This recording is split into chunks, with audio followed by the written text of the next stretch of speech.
Bonjour, bonjour à tous, bienvenue dans ce live conseil NG Home Service. Je suis Claire, je suis ravie de vous accueillir pour cette petite heure qu'on va passer tous ensemble. Alors on va parler aujourd'hui principalement des équipements, des solutions de chauffage les plus écologiques, c'est-à-dire qu'on va parler notamment d'empreinte carbone. Alors bienvenue à tous. On vous laisse le temps d'arriver tranquillement. Bonjour Bernard, bonjour Christophe, bonjour Ophélie. Ça commence tout de suite pour répondre à votre question. Bienvenue. Je vais vous parler tout d'abord d'NG Home Service parce que vous ne nous connaissez peut-être pas. Donc NG Home Service, on est qui? NG Home Service, c'est l'acteur majeur en France pour tout ce qui va concerner l'entretien, le dépannage, l'installation de vos systèmes de chauffage et de climatisation. Il y a un peu plus de 150 agences en France réparties partout sur le territoire. Donc normalement, toujours une agence NG Home Service proche de chez vous. Alors, on va parler aujourd'hui, comme je vous le disais, des solutions de chauffage plus écologiques. Si jamais vous nous suivez depuis nos réseaux sociaux, donc Facebook, LinkedIn, n'hésitez pas, rejoignez-nous sur le site web ng-homeservice.fr. Ça va vous permettre de bénéficier des fonctionnalités du live, donc notamment de pouvoir nous poser toutes vos questions et on y répondra en direct. Mais ça va vous permettre également de participer également. Nous vous proposons pendant ce live un tirage au sort. Donc vous avez la possibilité de participer. Vous devez avoir quelque part sur votre écran un petit bouton sur lequel vous cliquez pour vous inscrire et vous avez la possibilité de gagner une très jolie machine à expresso DeLonghi. Donc si vous êtes amateur de café, je vous invite à tenter votre chance. Alors aujourd'hui, on parle, comme je vous le disais, de solutions de chauffage plus écologiques et donc on a à peu près une heure ensemble. Vous allez nous poser vos questions, on va tenter d'y répondre. Avant ça, j'ai envie de vous demander si vous êtes un petit peu familier avec la notion d'empreinte carbone. L'empreinte carbone, c'est un terme qu'on entend beaucoup, qu'on entend souvent. Alors là, on va le lier finalement aux équipements de chauffage. Mais voilà, dites-nous un petit peu ce que vous connaissez de cette notion, si vous êtes familier. Et puis, on va vous expliquer évidemment de quoi il retourne. N'hésitez pas à nous poser vos questions dans le chat. On est vraiment là pour y répondre. C'est l'exercice, c'est l'objet du live. Vous nous posez vos questions, on y répond en direct.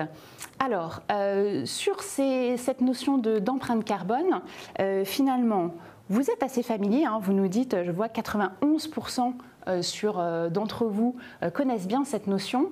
Alors, on ne va pas rentrer dans la définition en particulier. Ce qui est important de savoir, c'est que vous savez que le gouvernement a des objectifs ambitieux en la matière qui sont liés notamment à l'accord de Paris. Et donc, l'objectif, c'est de limiter. Alors, accord de Paris, on limite la hausse du réchauffement climatique global en dessous de 1,5 degré à l'échelle mondiale d'ici la fin du siècle. Et donc, les émissions de gaz à effet de serre, elles vont contribuer justement à ce réchauffement climatique. Donc, l'objectif, c'est de les réduire de 43% d'ici à 2030. Donc, un objectif important. Et les équipements de chauffage, c'est un des leviers sur lesquels on peut agir pour justement limiter cette empreinte carbone. Alors, pour vous parler de tous ces équipements de chauffage aujourd'hui, je vais faire appel à deux de mes collègues qui vont venir me rejoindre sur ce plateau et qui vont répondre à vos questions. Ibrahim, Julien, venez me rejoindre. Bonjour Claire. Bonjour à tous. Claire. Bonjour à tous les deux. Est-ce que vous pouvez vous présenter brièvement à nos participants du jour ? Oui, bien sûr. Alors, je suis Julien. Actuellement, je suis chez NG Home Service depuis 5 ans sur le secteur de l'Est. J'aurai le plaisir de vous accompagner dans votre projet sur le secteur de Dijon et de Chaumont. Merci Julien. Ibrahim. Donc moi c'est Ibrahim, je suis responsable régional des ventes depuis un peu plus de 2 ans, dans le milieu de la pompe à chaleur et l'expertise depuis un peu plus de 15 ans et conseiller technique avant tout. Super. Merci beaucoup à tous les deux de prendre le temps d'être avec nous aujourd'hui pour répondre à toutes les questions de nos participants. Je vous invite d'ailleurs, n'hésitez pas, vous pouvez poser vos questions dès maintenant si vous en avez. Vous n'êtes pas obligé d'attendre qu'on vous commence à vous expliquer des choses. Merci à tous les deux. Le chat est disponible. Je vous rappelle que si vous nous suivez depuis nos réseaux sociaux, justement pour pouvoir utiliser le chat, il faut basculer sur notre site web, donc ng-homeservice.fr. Vous pourrez nous poser toutes vos questions en direct pendant ce live et puis ça vous permet également de participer à notre super tirage au sort pour gagner une machine à expresso DeLonghi, donc pour les amateurs de café. On annoncera le gagnant à la fin de ce live, donc vous avez à peu près jusqu'à 12h45 pour jouer, n'hésitez pas. Alors, messieurs, on va se parler des solutions de chauffage donc plus écologiques.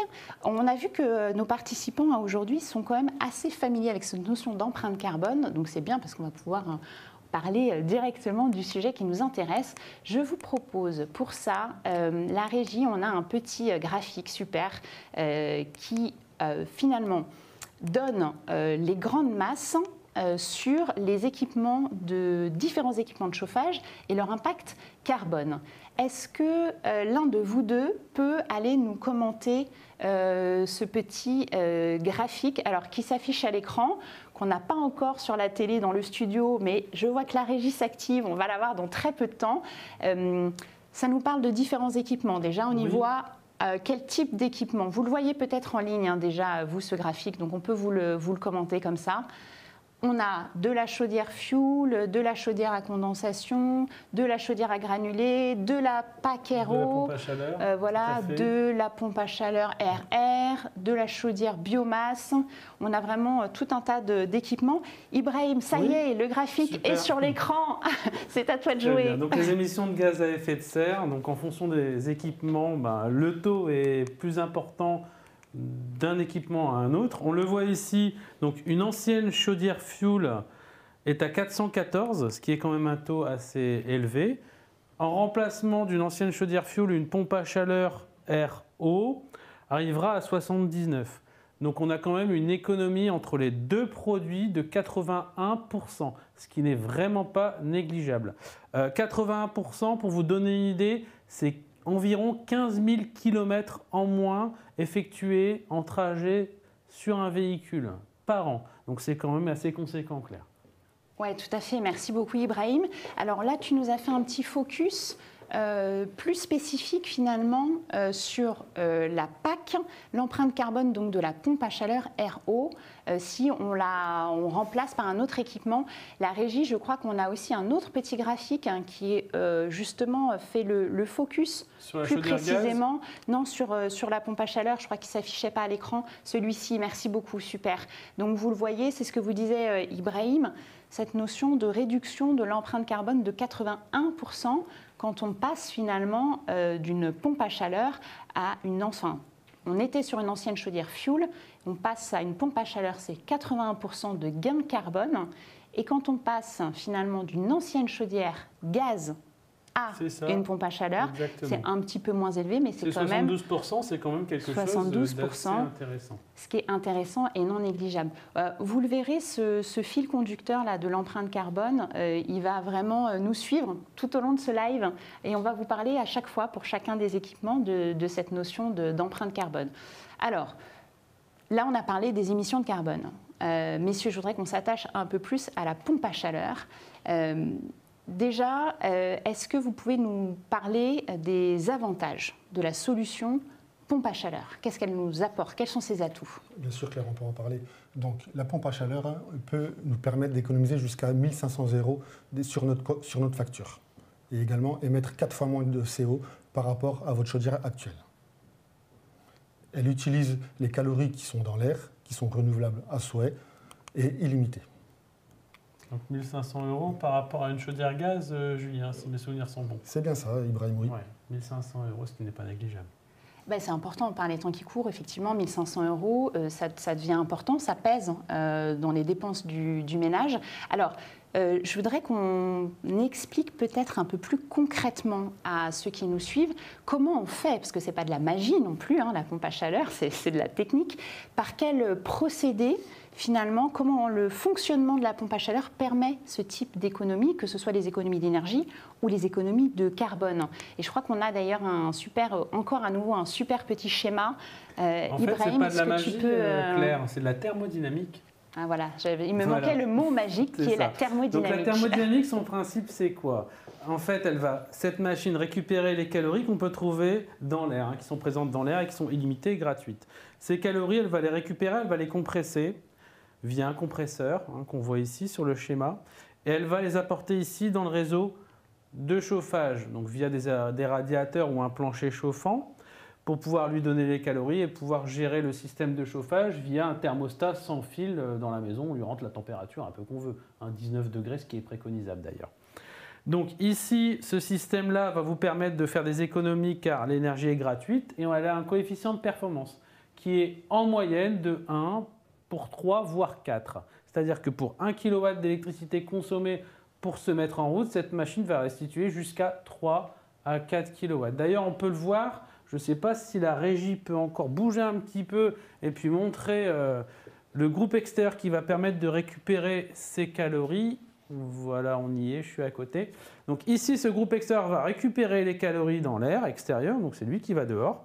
Et il va ici les distribuer au module hydraulique qu'on trouvera à l'intérieur de la maison. Donc c'est ça qui va remplacer votre ancienne chaudière, fuel ou gaz. Ce module hydraulique produit l'eau chaude sanitaire, donc il a une capacité de 200 litres, c'est pour ça qu'il prend quand même un petit peu de place, Claire, sachant qu'on a aussi un système qui va faire que le chauffage et qui va prendre à peu près la taille, on va dire, d'une chaudière gaz, ce que tout le monde connaît à peu près. Voilà pour l'explication, Claire. Merci beaucoup Ibrahim, j'espère que c'est un petit peu plus clair pour vous. Alors on va commencer à prendre des questions dès à présent parce qu'on en a beaucoup, visiblement le sujet vous intéresse. Alors j'ai une première question, Cantalou 4 nous dit, est-ce qu'il est facile de changer une chaudière fuel ? Bien sûr, c'est très simple. On refait le même branchement, on reprend le même branchement qu'il y a actuellement sur votre installation de chaudière fuel. La complexité, c'est de rajouter un groupe extérieur.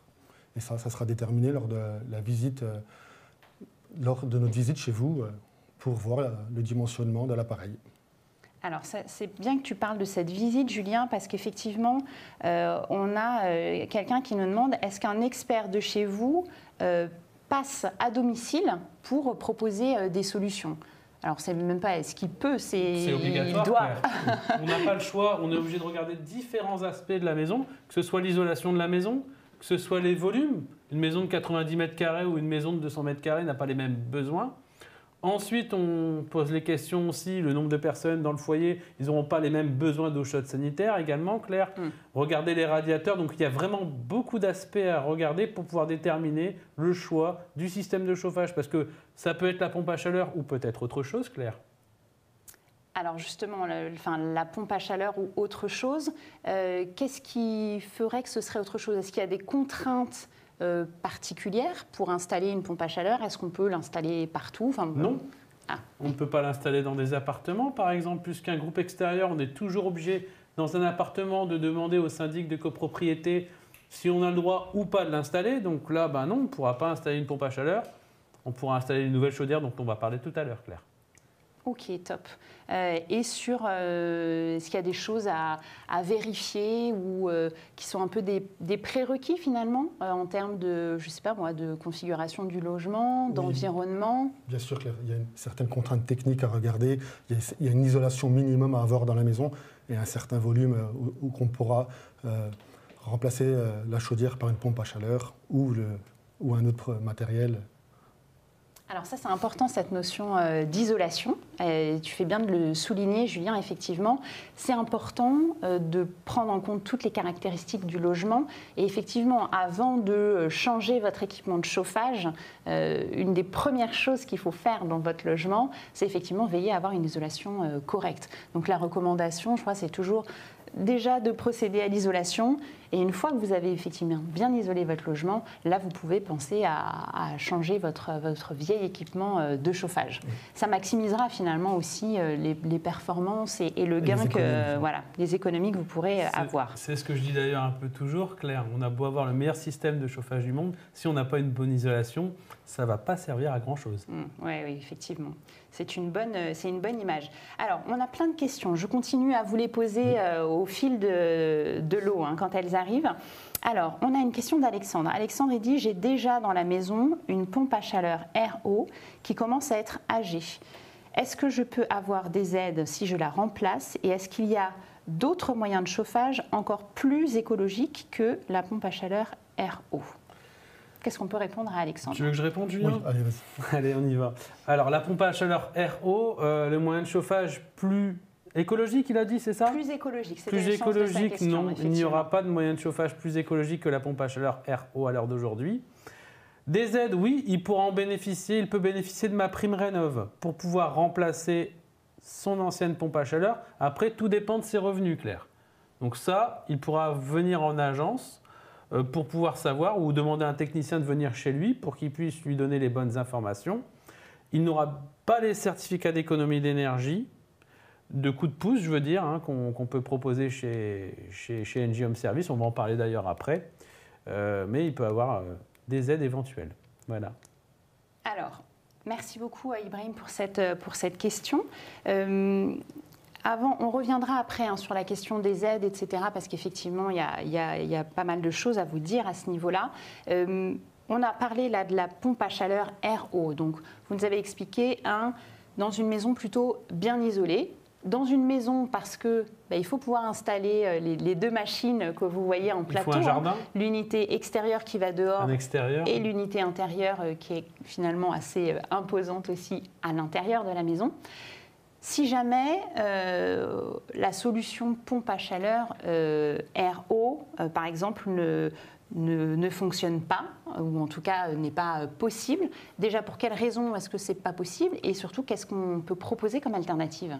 Donc, si on a un gros volume à chauffer ou si on a une isolation un petit peu moins bonne, on peut proposer une pompe à chaleur hybride.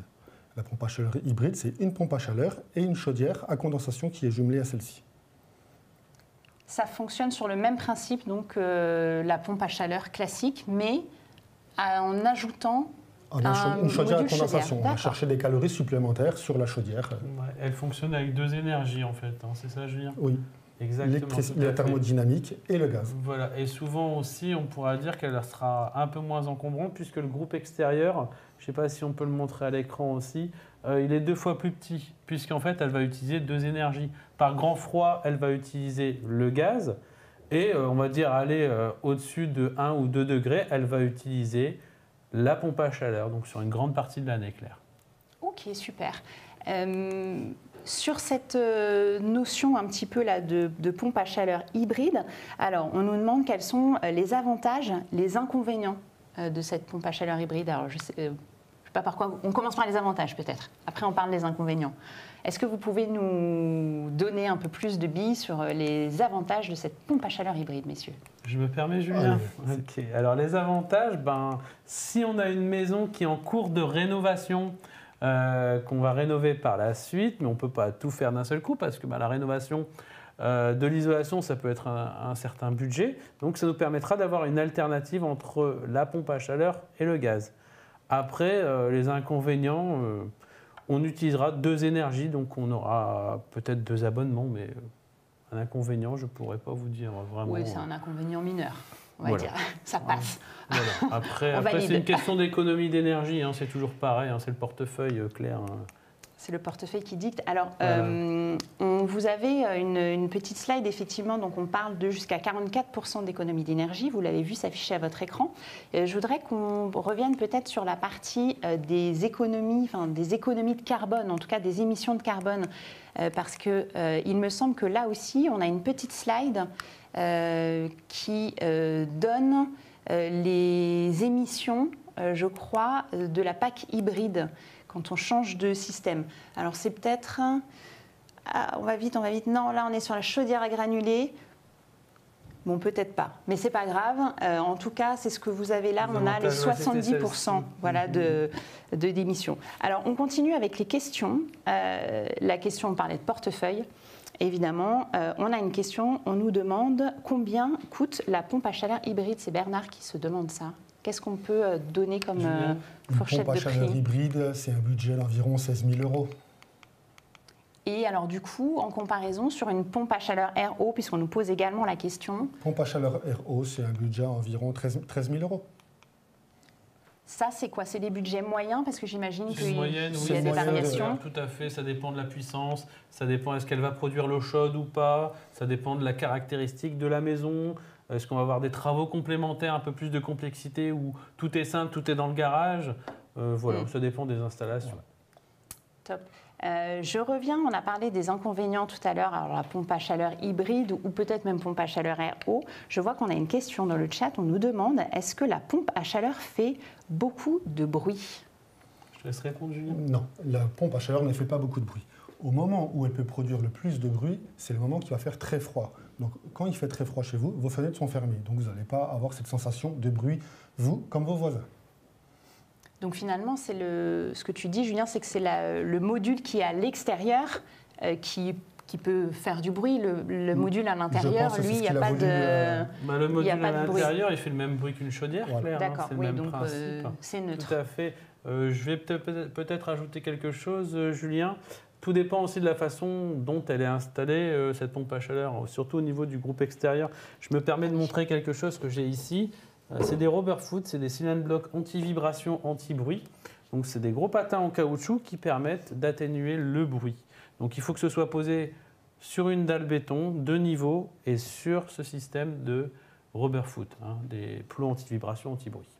Voilà, Claire. Top. Donc en plus, on a des solutions techniques effectivement pour réduire un peu cette partie bruit. Toujours sur la pompe à chaleur, on a parlé d'un coût à peu près moyen, donc pompe à chaleur RO ou pompe à chaleur hybride gaz. Je voudrais qu'on revienne, et on nous pose la question, d'ailleurs ça va répondre à la question notamment de Jean-Marc, on nous demande s'il y a des aides financières donc de l'État qui concernent justement les pompes à chaleur. Alors oui, Claire, il y a des aides. Actuellement, on a cette chance, tout le monde peut bénéficier des aides. Ça va de 2 500 € jusqu'à 8 000 €. Cela dépend du nombre de personnes dans votre foyer et le revenu fiscal de référence. On peut voir le petit schéma aussi peut-être à l'écran. Oui, voilà, tout le monde le voit, effectivement. Il voilà. s'affiche pour Donc, en les remplacement d'une participants. seule chaudière, que ce soit gaz ou fioul, on a le droit à toutes ces aides-là. Top. Alors, peut-être ce qu'on peut vous dire sur cette question des aides, parce que vous le voyez, il y a des conditions finalement de revenus, enfin il y a plein de critères barèmes, qui rentrent en compte. Alors, ce n'est pas nous qui fixons les barèmes, c'est l'État qui s'en charge. Mais en tout cas, là aussi, je vous invite, alors vous avez deux options qui sont possibles sur cette question des aides. On a un simulateur sur notre site web, donc vous pouvez l'utiliser pour avoir une première approche. Après, le mieux, c'est aussi peut-être, on a nos journées portes ouvertes, donc c'est le 6 et le 7 octobre prochain. On vous accueille dans presque toutes les agences NG Home Service partout en France. N'hésitez pas à venir dans votre agence et à venir avec quelques accessoires, par exemple votre feuille d'imposition. Ça va permettre justement d'être précis dans l'estimation des aides auxquelles vous allez avoir droit. Et Ibrahim, tu me disais aussi la facture de votre gaz, facture d'énergie. Ou la facture de fioul. Ça peut permettre de vous faire aussi des estimations sur vos gains potentiels. Très bien. Alors messieurs, on a parlé donc de cette pompe à chaleur hybride. Je regarde un petit peu ce qu'on nous pose comme question. On nous demande, est-ce que la pompe à chaleur peut être couplée à un chauffe-eau solaire existant? Oui, tout à fait. Ça, c'est une manipulation classique. En fait, le chauffe-eau solaire existant, lui, va faire l'eau chaude sanitaire, d'accord ? Et on peut mettre un ballon d'accumulation pour couper ces deux systèmes, pour avoir une accumulation d'eau chaude. Et dans ces cas-là, on aura une pompe à chaleur qui ne fera que le service chauffage. Tout à fait. Okay. Après, tous ces termes-là, je serais tenté de dire, il faut rencontrer un technicien pour qu'il puisse venir chez la personne pour pouvoir déterminer le système. Il n'y a que sur place qu'on peut voir. Oui, effectivement, tu as raison de le préciser, Ibrahim. C'est il y a des choses comme ça derrière l'écran, c'est un petit peu difficile. Chaque constructeur, chaque marque, etc. Voilà, il faut regarder sur place. Top. En tout cas, je vois que le sujet pompe à chaleur vous intéresse. N'hésitez pas, vous pouvez poser vos questions.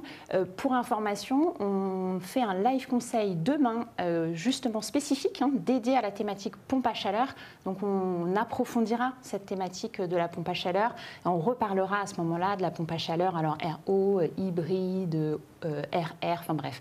Donc n'hésitez pas, ça se passe demain, même heure, même endroit, donc de midi à 13h. Et ce sera un live spécial pompe à chaleur. Alors, je vous rappelle que vous pouvez continuer à nous poser vos questions en direct. On y répond, comme vous le voyez, au fil de l'eau. N'hésitez pas non plus à participer à notre petit jeu, notre tirage au sort donc pour gagner cette machine Expresso DeLonghi. Et puis, je vous le redis, si jamais vous nous suivez depuis notre page LinkedIn ou notre page Facebook, il faut que vous basculiez sur le site ng-homeservice.fr parce que c'est grâce à ça que vous pourrez profiter des fonctionnalités du live, donc les questions, et participer au tirage au sort. Alors messieurs, on a vu là la pompe à chaleur. J'aimerais qu'on parle, quand on a regardé le graphique tout à l'heure, au début, il y avait un peu plein d'équipements différents et avec les impacts carbone. Et moi, il y en a un qui a attiré mon attention et c'était le premier de la classe, là tout en bas, celui qui était le plus faible en termes d'émissions de carbone, c'est la chaudière à granulés. Est-ce qu'on peut expliquer déjà un petit peu ce que c'est que la chaudière à granulés et puis peut-être aller voir plus en détail, je vois que la régie nous a affiché voilà, ce petit schéma. Parlons de la chaudière à granulés. Oui, tout à fait, Claire. On peut regarder le schéma d'ailleurs qui est ici. Donc oui, la chaudière à granulés est le meilleur élève puisqu'elle a 90% de moins de gaz à effet de serre qu'une chaudière fuel classique. Donc ça veut dire que ça représente 17 491 km qui sont gagnés par rapport à un changement de système chaudière fuel, chaudière à granulés. Donc c'est une chaudière qui va s'installer en remplacement d'une chaudière fuel sur un système de radiateur, avec un thermostat. Elle se gère toute seule. Par contre, la particularité, c'est qu'il faut beaucoup de place, Claire, parce qu'on a un silo qui va venir alimenter 2 ou 3 tonnes de granulés, qui va venir s'auto-alimenter. On ne s'occupe de rien du tout, ça se fait tout seul. Et le principe du granulé, c'est que c'est de la récupération de bois. Donc en fait, comme c'est de la récupération, c'était voué à la destruction. Donc c'est un produit très très écologique. Et à la fin du système, une fois qu'il a chauffé pendant une semaine, on va récupérer un tout petit peu de cendre, la taille d'un cendrier. Voilà. Top, merci beaucoup Ibrahim pour ces petites explications. Alors du coup, sur les avantages de cette chaudière à granulés, concrètement, tu as dit que ça prend beaucoup de place. Donc j'imagine qu'il y a un peu un type de bâtiment peut-être dans lequel ça s'installe dans des grandes maisons de plus de 250 mètres carrés où on a un gros besoin. C'est un petit peu ce que j'ai expliqué tout à l'heure. Plus on a une grande maison, plus on a un gros besoin, plus il faut une machine adaptée. D'où l'expertise sur place de nos techniciens. Top. Merci beaucoup. Alors, j'ai une question de Christine. Elle nous devient, comme on a parlé de la chaudière fuel, elle demande que devient la cuve fuel après. Elle est détruite. On vient la démanteler. On a un démantèlement de cuve fuel, c'est-à-dire on l'enlève du logement. Et on peut bénéficier d'aide également pour pouvoir enlever cette cuve fuel. Pour cette partie-là, d'accord. Ok, super. Françoise, elle pose une question, effectivement tout à fait légitime. Tu as dit, Ibrahim, ça se fait tout seul, il n'y a pas besoin de faire grand-chose. Est-ce qu'il faut quand même entretenir une chaudière à granulés? C'est obligatoire, comme tout appareil, au moins une fois par an, Claire. Voilà, Françoise. Pour augmenter aussi la longévité de l'appareil. C'est comme une voiture. Si on l'entretient bien, elle va plus loin. C'est pareil pour les systèmes de chauffage. Top. Merci beaucoup pour cette réponse imagée. Alors, évidemment, on a toujours la question du prix. Effectivement, on nous demande quel est le prix d'une chaudière à granulés. Et on va en profiter pour ricocher. Alors, on parle du prix, on va parler des aides aussi. Messieurs, est-ce qu'on peut donner un peu un prix moyen, peut-être, Julien, d'une chaudière à granulés et des aides qu'on peut obtenir? Bien sûr, le prix moyen d'une chaudière à granulés, c'est environ 20 000 €. Il y a également des aides qui vont de 2 500 € toujours, par contre là jusqu'à 14 000 €, toujours suivant le nombre de personnes qui composent le foyer et votre revenu fiscal de référence. Oui, c'est ça, c'est toujours un peu des conditions bien spécifiques, etc. Donc ça peut varier finalement d'une personne à une autre, d'un logement à un autre. Oui. Bon, 20 000 €, c'est quand même, c'est une somme importante. Alors, j'ai l'impression on parle toujours de moyenne, Claire. Alors, on parle de moyenne. Tout à fait. Voilà. J'ai l'impression que finalement, quand on a regardé notre graphique de départ, on vous a montré tout un tas d'équipements avec les émissions carbone de chacun de ces équipements. On a parlé là, de la pompe à chaleur. Donc, on a, rappelez-moi, je ne sais plus le prix moyen d'une pompe à chaleur. Environ 13 000 €. Voilà, 13 000 €. Alors, avec des aides, évidemment, puisque ce sont des équipements qui sont plus écologiques que des vieux équipements de chauffage. Là, on parle de la chaudière à granulés. On est à 20 000 € à peu près en moyenne, alors avec plus d'aides. voilà, parce que encore très vertueux. C'est des investissements qui sont très conséquents. Est-ce qu'il y a des solutions qui seraient un peu plus abordables en termes d'achat, d'installation? Oui, tout à fait, Claire. On a encore les chaudières à très haute performance énergétique, les chaudières THPE. Alors, est-ce qu'on peut parler de cette chaudière un petit peu THPE déjà? J'ai envie de vous demander, vous qui nous suivez, est-ce que vous vivez peut-être plutôt en maison individuelle, plutôt en appartement? Parce que là, en l'occurrence, la chaudière gaz, elle est plutôt, enfin en tout cas, elle est tout indiquée pour l'appartement, puisque finalement, voilà, on ne peut pas mettre sa pompe à chaleur ou sa chaudière à granulés dans un appartement. Donc dites-nous un petit peu, voilà, dans quel type de logement vous vivez, ça nous intéresse de savoir, parce qu'on va vous parler tout de suite donc de la chaudière gaz THPE. Est-ce qu'on commence par un petit cours magistral? Alors, c'est quoi une chaudière gaz très haute performance énergétique? C'est quoi ce principe finalement technique? Tout ça, je vais vous montrer. Allez, un petit schéma commenté. Sur le schéma. Donc, actuellement votre chaudière, elle évacue des fumées. Ces fumées, c'est pas le bon schéma, mais c'est pas grave. Ah oui, sur l'écran, la régie. C'est pas bien grave. Ces fumées sont perdues. Avec la chaudière à condensation, les calories qui sont évacuées de ces fumées sont récupérées pour faire un système de préchauffage. Et cela va vous permettre de faire une économie sur votre consommation de gaz de 20%. Alors, je crois que vous avez eu le bon schéma qui s'est affiché sur votre écran, puisque là, vous avez le schéma de la chaudière à granulés. Mais le retour écran me dit que vous aviez bien le schéma de la chaudière gaz à condensation. Si je résume, on récupère finalement l'énergie dans les fumées. C'est ça, rien ne se perd, tout se transforme. Elle est là. Et donc, voilà. Alors, mais vous l'aviez, je crois, à l'écran. C'est juste nous, sur notre petite télé, notre grande télé perso, on avait un autre schéma. Mais voilà, le principe, c'est celui-là. Et alors, ce principe de la condensation, en termes d'économie, qu'est-ce que ça apporte? Alors, on peut faire des économies sur sa consommation de gaz, comme je l'ai dit, jusqu'à 20%, et même au-delà, en installant un thermostat d'ambiance.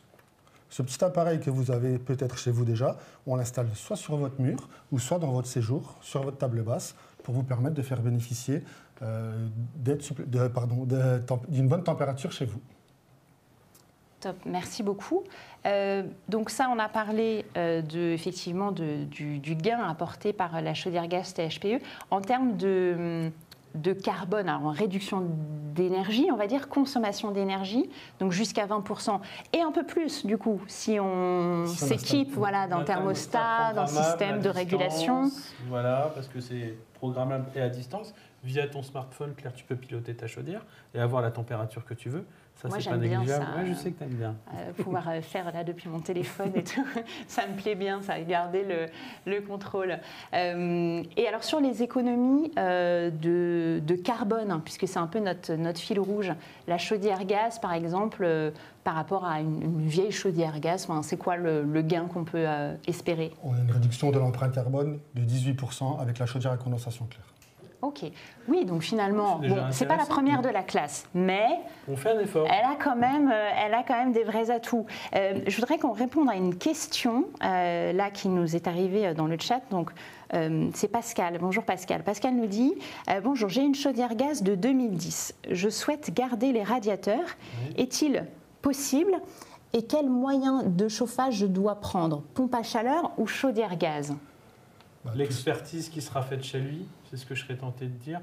Donc il reçoit un technicien de chez nous et puis il lui dira ce qui peut convenir exactement chez lui. Je ne sais pas ce que tu en penses, Julien. Je suis d'accord, tout à fait. Là, aujourd'hui, on ne sait pas s'il habite dans une maison ou dans un appartement. Donc on n'a pas la meilleure solution pour lui sur le plateau, mais on pourra l'aider dans ce choix lors de notre visite chez lui. Oui, ce qui est sûr, c'est que Pascal, par rapport à ce qu'on a dit un tout petit peu avant, si vous êtes en appartement, clairement, il faudra rester sur une chaudière gaz. Alors, une chaudière gaz THPE, nouvelle génération, mais vous ne pourrez pas passer sur la pompe à chaleur. En revanche, si vous êtes en maison, effectivement, ça vaut le coup peut-être de faire l'étude pour voir ce qui sera le plus approprié chez vous. N'hésitez pas, par exemple, pendant les journées portes ouvertes, la 6 et 7 octobre, vous vous rendez dans l'agence à côté de chez vous et nos collègues se feront un plaisir de vous renseigner et puis de programmer cette petite visite à domicile. À propos de visite à domicile, alors on a une question dans le chat de Noël. Noël demande, est-ce que l'expert, ma petite question, est-ce que l'expert est capable de, on a parlé d'isolation tout à l'heure, est-ce que l'expert est capable de mesurer l'isolation de la maison? La question me semble un peu floue. Tout dépend de quelle isolation. Il va jeter un coup d'œil dans les combles pour regarder l'épaisseur et la vétusté ou pas de l'isolation dans les combles, c'est-à-dire en toiture. Ensuite, dans les murs, il ne va pas venir faire un trou chez vous pour regarder ce qu'il y a derrière. Donc souvent, on utilise également le DPE qui a été effectué lors de l'achat d'une maison, parce que c'est réglementaire depuis déjà quelques années quand on achète une maison. Et puis après, on a aussi des caméras thermiques éventuellement, mais qu'on pourra utiliser que l'hiver, puisqu'en été, ça va être un peu embêtant de déterminer les déperditions du logement, Claire. En plein été, c'est un peu plus compliqué d'estimer ce type de choses. J'espère, Noël, qu'on a répondu à votre question. Et pour terminer aussi, Claire, on essaiera de lui donner des conseils aussi sur l'isolation de la maison. Ça fait partie aussi de notre boulot. Voilà. Très clair. Merci Ibrahim. Alors, j'ai des questions. Alors, on revient sur la pompe à chaleur. Désolée, on passe du coq à l'âne, mais voilà, on répond un petit peu à vos questions au fur et à mesure. Alors, c'est une question un peu technique, mais vous allez certainement pouvoir y répondre. Quel rendement de la pompe à chaleur si température inférieure à 0 et quelle température max l'eau peut-elle atteindre? Alors, je ne sais pas de quelle eau on parle. L'eau des radiateurs? D'accord, non mais... Je pense que c'est ça. On a des pompes à chaleur qui peuvent aller jusqu'à 80 degrés, donc qui sont capables de développer une importante température dans le régime d'eau de radiateur. Donc il y a des pompes à chaleur moyenne température, 55-60 degrés, des pompes à chaleur haute température, 80 degrés. Et ensuite, c'était quoi la question, Claire? Alors c'était ensuite, c'était sur le rendement. Le rendement, je vois ce qu'il veut dire. Température inférieure à 0. Il parle de coefficient de performance, que j'ai dit tout à l'heure. En fait, le coefficient de performance en dessous de 0, il va baisser. Il ne va plus être de 1 pour 3 ou 1 pour 4. Il sera peut-être de 1 pour 2. Voilà, tout dépend. Mais sachant qu'une température négative, je vais prendre l'exemple de ma région, que je connais très bien, le nord de la France, qui est réputé, entre guillemets, pour être peut-être le coin le plus frileux de France. Avec l'Est aussi. Du côté de chez vous, comme on dit chez nous, ça caille. Voilà. Donc, en moyenne, dans le nord de la France, les températures en dessous de 0, c'est à peu près entre 20 et 30 jours. Sur 210 jours de chauffe en moyenne. C'est à peu près ça, Julien. Tu me rejoins si je ne dis pas de bêtises. Je vais te rejoindre, on est un petit peu inférieur à Dijon. Ah bon, allez, on va dire. Il fait meilleur à Dijon. On va dire 180 jours de chauffe à peu près à Dijon. Bon, c'est-à-dire qu'en fait, c'est un grand maxi un mois dans l'année sur 6-7 mois de chauffe. Donc, ce n'est pas ça qui va faire la grosse différence sur une facture globale annuelle. C'est un peu ça qu'il faut retenir. Il faut retenir une facture globale annuelle. Et peut-être que, je ne sais pas, j'essaye de comprendre un peu la question sous-jacente peut-être derrière ça. Compris. Il y a une inquiétude peut-être sur de performance, de la pompe à chaleur. D'économie d'énergie, puisque le coefficient est moins important, etc. Mais ça ne l'empêche pas de chauffer, elle va juste consommer un peu plus pour chauffer. Tout à fait. Et puis l'étude thermique qu'on va faire, on ne la fait pas comme ça en claquant des doigts, Claire. On relève les volumes, les tailles des radiateurs, toutes les informations qu'on peut avoir sur la maison, son année de construction, l'isolation, on va rentrer tout ça dans un logiciel. Ce n'est pas nous qui déterminons ce qui peut convenir chez le client et c'est le logiciel qui va nous dire non, en fait, c'est une moyenne température qui convient chez vous. Non, en fait, il faut une haute température qui va jusqu'à 80 degrés. Voilà un petit peu ça. Oui, parce que c'est des calculs un peu techniques, savants, donc on les confie à la machine, les calculs. Exactement, Claire, c'est ça. J'ai une question. Alors là, on nous demande... Alors, je n'ai pas de contexte, mais on parle des radiateurs. On demande, est-ce que les radiateurs doivent être changés? Alors, j'imagine que c'est pour l'installation d'un nouvel équipement. Qu'est-ce qu'on peut expliquer là-dessus? Il n'y a pas une obligation de remplacer les radiateurs. Une fois de plus, on va se répéter, mais c'est toujours la visite du technicien qui va faire votre étude, qui va dire si oui ou non il est compatible à l'installation d'une pompe à chaleur ou d'une chaudière à condensation. Donc ça veut dire qu'il y a certains types de radiateurs qui vont être compatibles et on n'aura pas besoin de les changer. Et par contre, peut-être que d'autres, ça ne fonctionnera pas, c'est ça? C'est ça, tout à fait. Je peux même te donner un exemple de vécu chez un client. Selon l'étude que j'avais faite, j'ai déterminé que dans son salon, il manquait 2 radiateurs. pour que ça chauffe bien. Donc en fait, on n'a pas changé les radiateurs, mais on a rajouté 2 radiateurs supplémentaires. Donc après, tout dépend de l'étude, Claire. D'accord, oui, c'est vraiment, c'est ce qu'on dit, c'est du cas par cas. C'est du, ouais, effectivement. Je comprends bien l'idée. Alors, on continue sur les questions qui continuent d'arriver. Alors, on a Eve45, elle nous dit « J'ai changé ma chaudière gaz, je veux changer ma chaudière gaz. Est-ce que je dois envisager une chaudière à granulés ?» Qu'est-ce qu'on peut répondre à Eve? Tout dépendra de où elle se situe, dans une maison ou dans un appartement. Ah oui, parce que typiquement, Eve, si vous vivez en appartement, la chaudière à granulés, ça ne va pas être possible. Ça va être compliqué. Voilà, et puis on revient toujours à la même chose, Claire. C'est l'expertise du technicien qui viendra sur place. On ne fait pas les choses à distance. Ça ne fonctionne pas comme ça et c'est lui qui vous dira ce qui est le mieux. Puisque chez NG Home Service, on peut vous proposer aussi bien une chaudière gaz qu'une pompe à chaleur, qu'une chaudière à granulés. Donc tout dépend de l'appareil qui peut convenir chez vous. Merci beaucoup, Ibrahim. On revient sur la chaudière gaz, puisque vous nous posez à nouveau des questions sur la chaudière gaz. Alors, on nous demande, est-ce que la chaudière gaz, l'installation d'une chaudière gaz est moins chère et également, combien coûte une installation de chaudière gaz? Alors, je vous propose qu'on fasse un triplé dans la réponse, messieurs. Le prix de l'installation de la chaudière gaz, les aides, qu'on parle des aides en même temps, qui sont disponibles pour la chaudière gaz.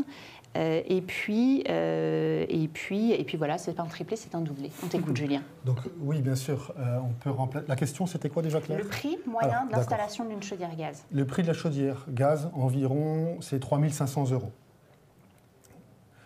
Il y a également une prime C2E, certificat d'économie d'énergie, qui vous sera restituée une fois l'installation réalisée.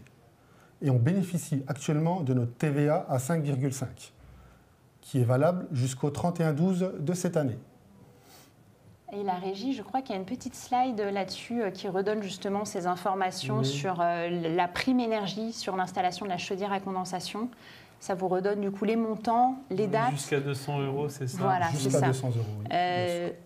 Est-ce que là, ce qui est important, c'est aussi de dire que cette aide-là, elle est valable que jusqu'au 31 décembre 2023. Ça se termine fin d'année, tout à fait. Et pour en bénéficier, il faut installer obligatoirement un thermostat de classe 4.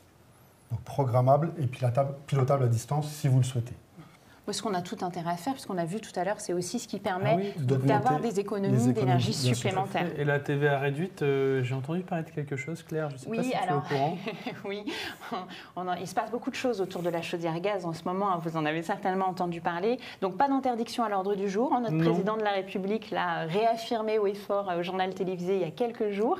Par contre, des changements, effectivement, donc la fin de la prime des certificats d'économie d'énergie qu'on vient d'évoquer, et puis probablement aussi une augmentation de la TVA, donc jusqu'à la fin de l'année, elle est toujours en TVA réduite, 5,5%. Voilà, on ne sait pas encore, probablement une augmentation en 2024, on ne sait pas tout à fait à quel niveau, ce n'est pas nous qui décidons. Non. Voilà. Top, merci beaucoup messieurs. Alors, on continue avec nos questions qui continuent d'arriver. Alors, une question, Amélie, elle dit « Que conseillez-vous sur les changements ou maintien de température de la maison? Est-ce qu'il faut être à 19 degrés constamment?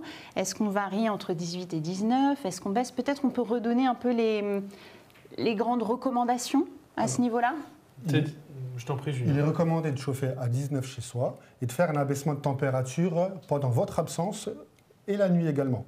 Donc, on programme son thermostat d'ambiance à 19 quand on est présent et à 17 degrés, au moins un abaissement de 2 degrés pour permettre de bien dormir la nuit et de faire des économies sur votre consommation tout en ayant votre confort chez vous. Merci beaucoup, Julien, pour la précision. J'espère que ça répondait à votre question. On a parlé des prix tout à l'heure des équipements, des aides. Alors, on a donné pour la pompe à chaleur RO, pour la pompe à chaleur hybride, on vient de parler pour la chaudière gaz à condensation, on a parlé de la chaudière à granulés également. Moi, je voulais faire une petite précision, vous qui nous suivez, alors même si vous n'avez pas encore déterminé quelle solution sera la plus adaptée chez vous, sachez que jusqu'à la fin du du mois de novembre, vous avez en ce moment des offres chez NG Home Service. Donc, pour l'achat de ces équipements, vous bénéficiez de remboursements. Et c'est des montants qui sont intéressants, hein. C'est 500 € remboursés donc pour l'achat d'une pompe à chaleur, qu'elle soit RO ou hybride gaz. Vous avez également ces mêmes 500 € sur la chaudière à granulés. Et vous pouvez bénéficier aussi donc d'un remboursement de 200 € sur des chaudières gaz à condensation. Donc voilà, on se dit entre la fin des aides sur la chaudière gaz, les offres qu'on vous propose en ce moment, si jamais vous avez un projet, n'hésitez pas justement pendant les journées portes ouvertes à venir en parler dans votre agence de proximité.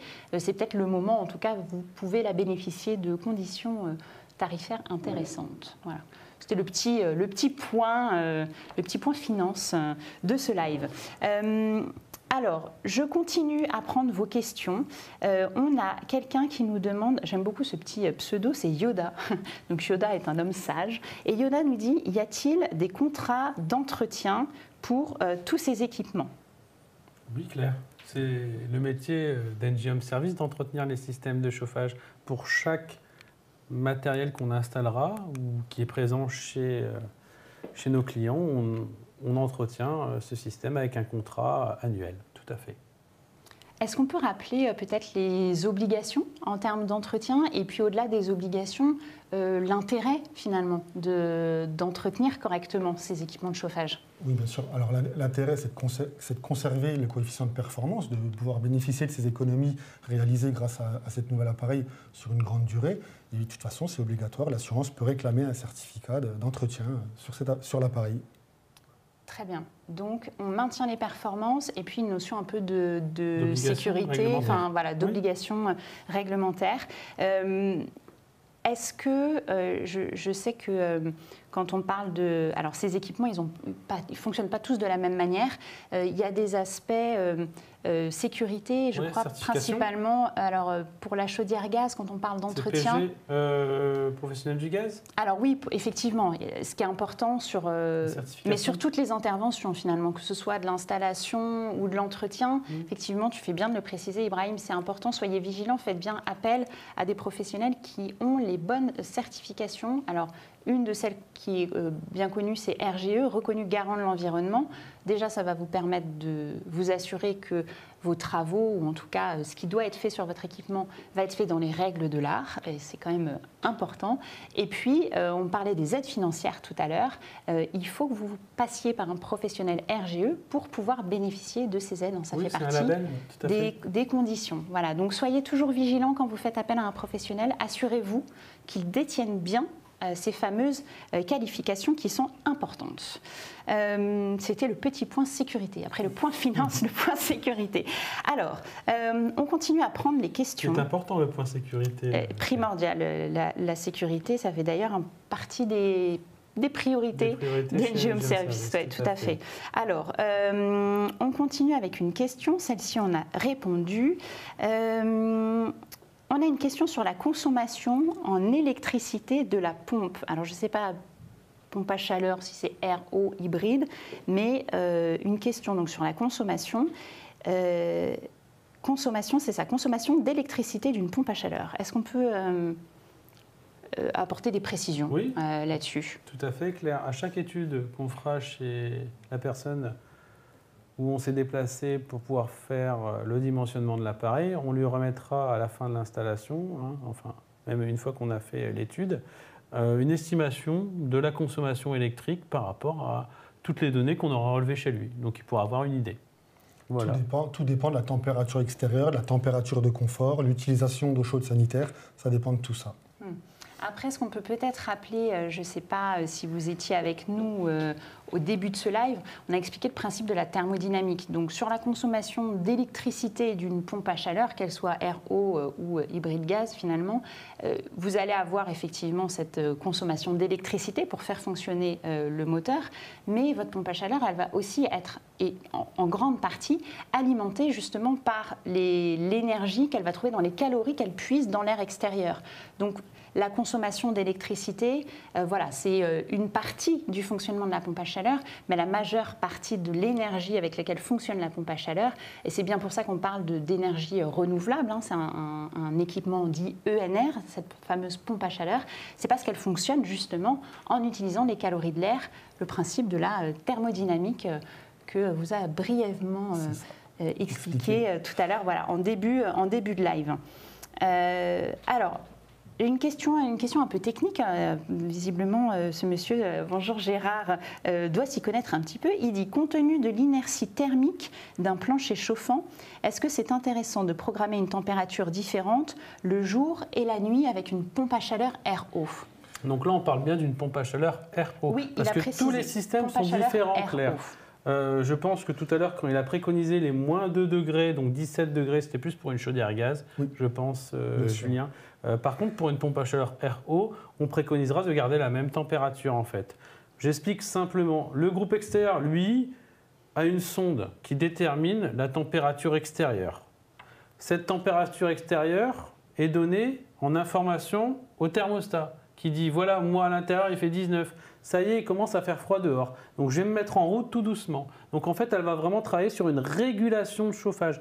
Un peu comme un régulateur de voiture, quand tu te mets sur l'autoroute, au lieu d'accélérer, de décélérer, tu mets ton régulateur, tu te mets à 130 km/h et tu as une consommation plus faible. La pompe à chaleur, c'est un petit peu le même principe. C'est pour ça que je dirais à Gérard, c'est ça? Oui, c'est ça. De laisser 19 degrés et de ne pas y toucher. En plus, Gérard est en plancher chauffant, donc il y a beaucoup trop d'inertie pour faire un abaissement de température. Je pense que c'est ce qu'il voulait savoir. Oui, tout à fait. Il parlait de l'inertie thermique du plancher chauffant. Exact.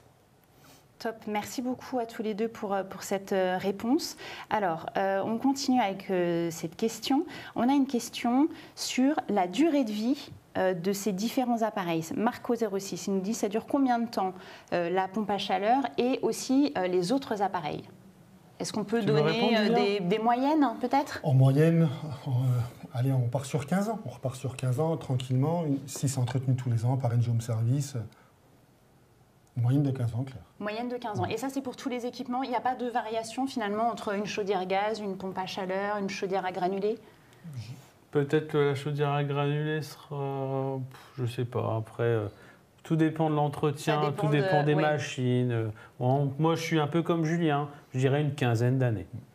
Alors, j'en profite parce qu'on a une question de Lucille. Finalement, ça peut être en lien avec cette question de Marco. Marco, elle dit, à quel moment je dois changer mon appareil? C'est-à-dire qu'au-delà de l'âge ou de la durée de vie moyenne, il y a peut-être des signes ou avant-coureurs qui disent, bon, c'est le moment. Quand elle commence à être un petit peu embêtée, peut-être, ou elle a beaucoup de pièces à changer.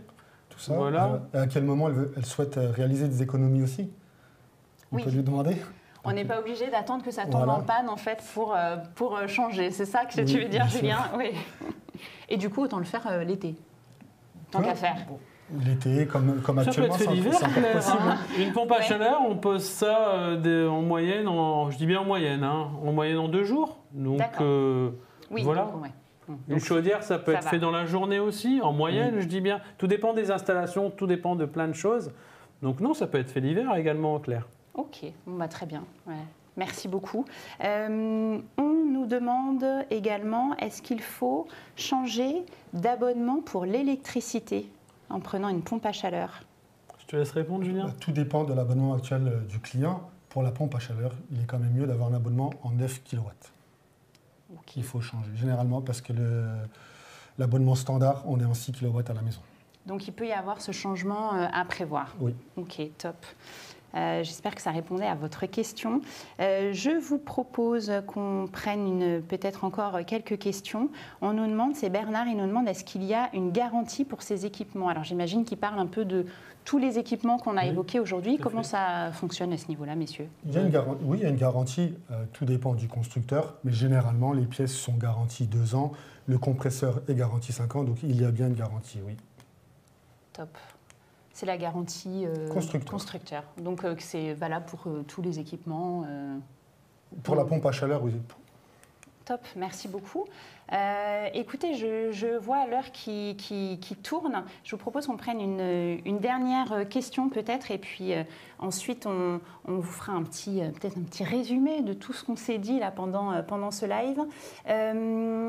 Alors, on nous demande quel est le coût annuel d'entretien d'une pompe à chaleur. Est-ce que vous avez des notions là-dessus? On peut le mensualiser chez NG Home Service, qui est beaucoup plus simple. On est à 21 € par mois. C'est ça, si je ne dis pas de bêtises. Hein. Notre contrat plus important, il est à 21 €, oui, c'est ça. Tout à fait. Et ça, c'est pour l'entretien tous les ans, c'est ça, de la pompe à chaleur? Entretien et dépannage illimité également. Voilà, et on a une offre liberté aussi. Oui. Qui est à 190 €, si je ne dis pas de bêtises. Ah oui, 21 € par mois, c'est mensualisé. Et donc, du coup, le 190, vous faites le calcul, divisé par 12. Hein, il y a 12 mois dans l'année. On vous laisse. Je crois que ça fait à peu près. Moi, les maths, c'est pas mon fort. Ça fait à peu près 16 €. Tout dépendra du contrat choisi, en fait. C'est ça. En tout cas. Autour d'une vingtaine d'euros, finalement, vous avez un contrat d'entretien pour une pompe à chaleur en prix mensuel. Eh bien, écoutez, merci beaucoup à tous les deux. Ibrahim, Julien, vous avez été bombardés de questions sur tous ces équipements. Merci d'avoir pris le temps d'y répondre et avec le sourire.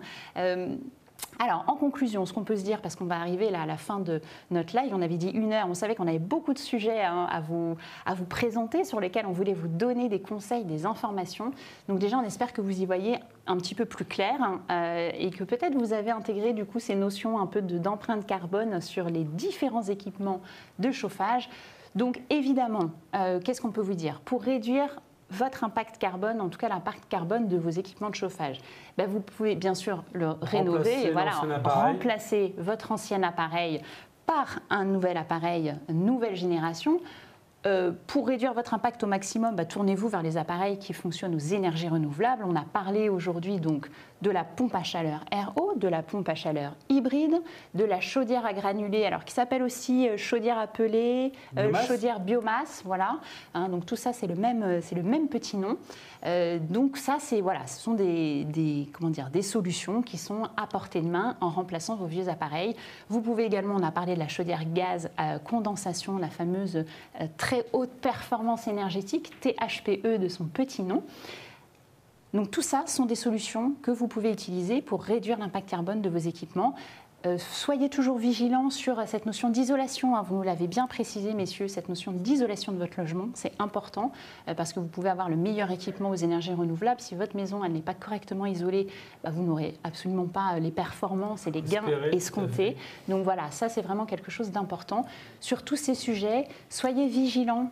Faites appel à des professionnels qui sont certifiés RGE, c'est important aussi de vous le redire, ça peut éviter un certain nombre de déconvenues. J'ai envie de vous rappeler aussi, si jamais on n'a pas répondu à toutes vos questions, parce que vous en aviez beaucoup.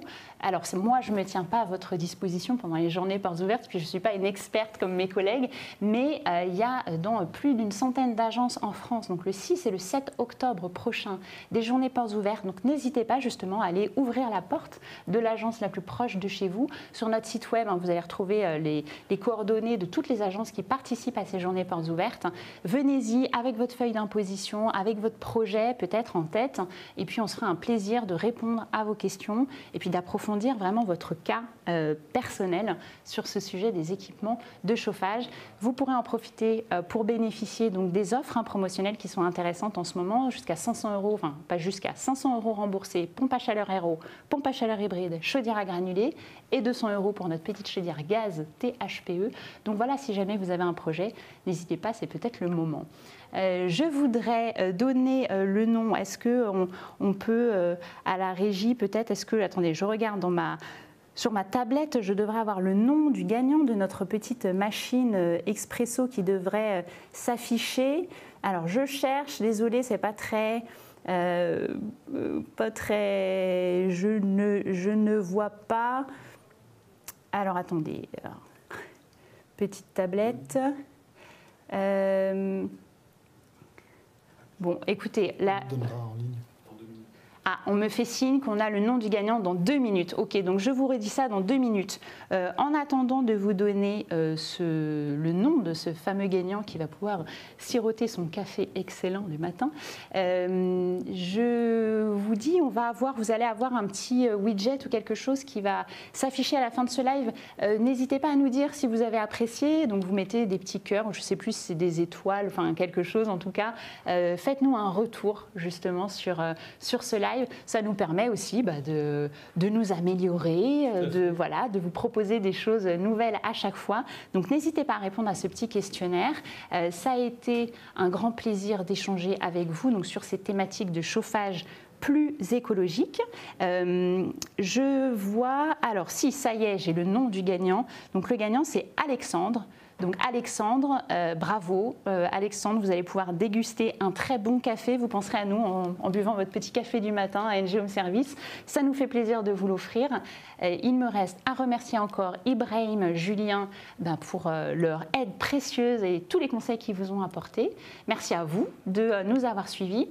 Pour ceux qui le souhaitent, on se retrouve demain sur le live pompe à chaleur, donc de midi à 13h, sur le site NG Home Service toujours. D'ici là, messieurs, encore merci. Merci Claire. Très bon appétit ou bon après-midi à vous tous. Au revoir. Au revoir à tous. Merci, au revoir.